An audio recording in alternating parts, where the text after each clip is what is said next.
ನಮಸ್ಕಾರ, ನಿಮ್ಮೆಲ್ಲರಿಗೂ ರೇಖಾಸ್ ಕುಕ್ಕೋಸ್ಗೆ ಸ್ವಾಗತ. ನಾನಿವತ್ತು ಒಂದು ಸಿಂಪಲ್ ಆಗಿರೋ ಅವಲಕ್ಕಿ ಹೇಗೆ ಮಾಡೋದು ಅಂತ ತೋರಿಸ್ತಾ ಇದ್ದೀನಿ. ಈ ಅವಲಕ್ಕಿ ತುಂಬ ರುಚಿಯಾಗಿರುತ್ತೆ. ನಾವು ಅಂದರೆ ನಮ್ಮೂರಲ್ಲಿ ಈ ಅವಲಕ್ಕಿನ ತಿಂತಾಯಿದ್ವಿ ದಾವಣಗೆರೆಯಲ್ಲಿ. ಅಲ್ಲಿ ಇದನ್ನು ನಾವು ಒಂದು ನಮ್ಮ ಕಾಲೇಜಿನ ಕ್ಯಾಂಟೀನಲ್ಲಿ ಈ ಥರ ತಿಂತಾಯಿದ್ವಿ. ನಾನು ಅದನ್ನು ನೋಡಿಬಿಟ್ಟು ಅದನ್ನು ಮನೇಲಿ ಪ್ರೊಡ್ಯೂಸ್ ಮಾಡಿಬಿಟ್ಟು ನಾನು ಆ ಥರನೇ ಅಂದರೆ ಟ್ರೈ ಮಾಡಿ ನೋಡಿ ಸೊ ಅದನ್ನು ತೋರಿಸ್ತಾ ಇದ್ದೀನಿ. ನಮ್ಮ ಮನೇಲಿ ಎಲ್ಲರೂ ಇದನ್ನು ಇಷ್ಟಪಟ್ಟು ತಿಂತೀವಿ.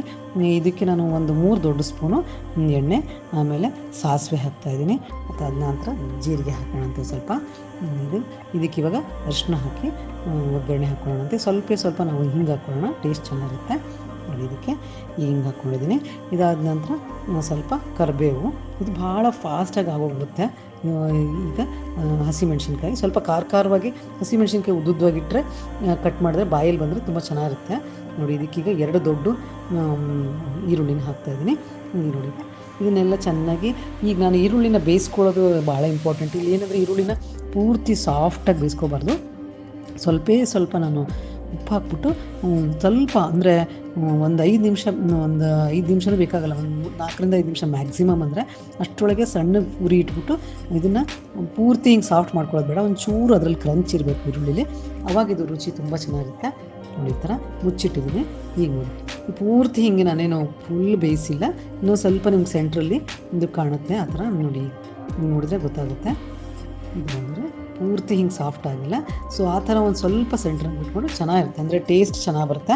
ಇದು ಒಂಥರ ಈರುಳ್ಳಿ ನಮಗೆ ಸ್ವೀಟ್ನೆಸ್ ಥರ ಕೊಡುತ್ತೆ, ಅಂದರೆ ಒಂದು ಸಿಹಿ ಅಂಶ ಕೊಡುತ್ತೆ. ಸೊ ಅದಕ್ಕೆ ಇದನ್ನು ಚೆನ್ನಾಗಿ ಸ್ವಲ್ಪ ತಣ್ಣಗಾಕ್ಬಿಡಿ. ಅದಾದ ನಂತರ ಇದಕ್ಕೆ ಅವಲಕ್ಕಿನ, ಅಂದರೆ ತೆಳ್ಳನ ಅವಲಕ್ಕಿ ಇರುತ್ತಲ್ಲ, ನಾವು ಪೇಪರ್ ಅವಲಕ್ಕಿ ಅಂತಾರಲ್ಲ ಆ ಥರ ಅವಲಕ್ಕಿನ ಇದಕ್ಕೆ ಹಾಕ್ಕೊಳ್ಳೋಣಂತೆ. ಒಂದು 3 ಕಪ್ನಷ್ಟು ಹಾಕ್ಕೊಂಡಿದ್ದೀನಿ. ಸ್ವಲ್ಪ ಪುಟಾಣಿ ಪುಡಿ ಹಾಕ್ಕೊಳ್ಳೋಣಂತೆ, ಒಂದು 2ರಿಂದ 3 ಸ್ಪೂನ್ ಹಾಕ್ಕೋಬೋದು, ನೋಡ್ಕೊಂಡು ಹಾಕ್ಕೊಳ್ಳಿ. ಅದಾದ ನಂತರ ಉಪ್ಪು ರುಚಿಗೆ ತಕ್ಕಷ್ಟು. ಇದು ಮತ್ತು ನಾನು ಇದಕ್ಕೆ ಸ್ವಲ್ಪ ನಿಂಬೆಹಣ್ಣಿನ ರಸ ಕೂಡ ಹಾಕ್ತಾಯಿದ್ದೀನಿ, ಕೊತ್ತಂಬರಿ. ಆಮೇಲೆ ಈಗ ಲಾಸ್ಟಿಗೆ ನಾನು ಒಂದು ಸ್ವಲ್ಪ ನಿಂಬೆಹಣ್ಣನ್ನು ಕೂಡ ಹಾಕ್ತಾಯಿದ್ದೀನಿ, ಒಂದು ಅರ್ಧ ನಿಂಬೆಹಣ್ಣಿನ ರಸ ಹಾಕ್ತಾಯಿದ್ದೀನಿ.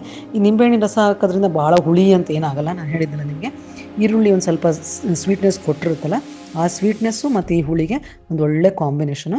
ನಾವು ಸಂಜೆ ಹೊತ್ತಲ್ಲಿ ಇದನ್ನು ಯೂಶ್ವಲಿ ನಾವು ಊಟ ಮಾಡಲ್ಲ ಅನ್ನೋ ಟೈಮಲ್ಲಿ ಇದನ್ನು ಯೂಶ್ವಲಿ ಮಾಡ್ಕೊಂಡು ತಿಂತೀವಿ. ಇದ್ರ ಜೊತೆ ಸ್ವಲ್ಪ ಮೊಸರು ಅಥವಾ ನೀವೇನಾದರೂ ಮನೇಲಿ ಸೇವು, ಖಾರ ಸೇವು ಅಂಥದ್ದೇನಿದ್ರೆ ಹಾಕ್ಕೊಂಡು ತಿಂದರೆ ತುಂಬ ಟೇಸ್ಟಿ ಇರುತ್ತೆ, ತುಂಬಾ ರುಚಿ. ನೋಡಿ, ಒಂದು ಸತಿ ಟ್ರೈ ಮಾಡಿ ನೋಡಿ. ಇದು ನಾವು ಟ್ರೈ ಮಾಡಿರೋಂಥ ಒಂದು ರೆಸಿಪಿ. ನನಗನ್ಸುತ್ತೆ ನಿಮಗೆಲ್ಲರಿಗೂ ತುಂಬ ಇಷ್ಟ ಆಗುತ್ತೆ ಅಂತ. ನನ್ನ ಚಾನಲ್ನ ಸಬ್ಸ್ಕ್ರೈಬ್ ಮಾಡ್ಕೊಂಡಿಲ್ಲ ಅಂದರೆ ಖಂಡಿತ ಸಬ್ಸ್ಕ್ರೈಬ್ ಮಾಡ್ಕೊಳ್ಳಿ. ತುಂಬ ಒಳ್ಳೊಳ್ಳೆ ರೆಸಿಪೀಸ್ಗಳನ್ನ ನಾನು ನಿಮಗೆ ತೊಗೊಂಬರ್ತೀನಿ. ತುಂಬ ಧನ್ಯವಾದಗಳು. Thank you very much. ನಮಸ್ಕಾರ.